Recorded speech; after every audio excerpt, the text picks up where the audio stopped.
Hello guys! Magandang araw! For today's video nga ay samahan nyo akong magluto ng gulay na santol. Wow! Nilagay ko na nga guys yung gata, santol at yung gilis pati na rin yung sili. Papalasahan na rin natin siya ng nor cubes at pamintang durog. Alam nga lang guys ako sa pagpapalasa niya dahil baka umalat dahil doon sa dilis na nilagay ko.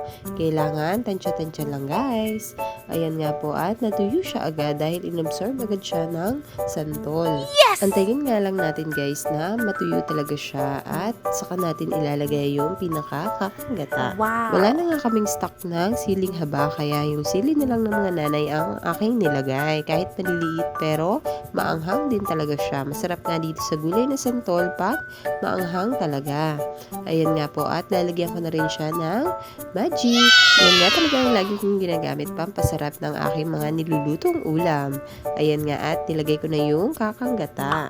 Masarap nga dito guys ang nagmamantika talaga. Yung tipong tuyong-tuyo siya at nagmamantika. Sobrang sarap nun guys. Yes! Craving satisfied na naman ako mamaya nito sa pagkain nitong gulay na santol.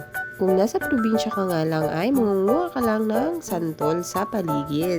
Pero dito nga sa amin wala kaming puno ng santol kaya kailangan talagang bumili. Sobrang sarap talaga nito guys. Ayan, nanunuyo na talaga siya. Sino ba sa inyo guys ang natatakam na rin dito sa ganitong luto?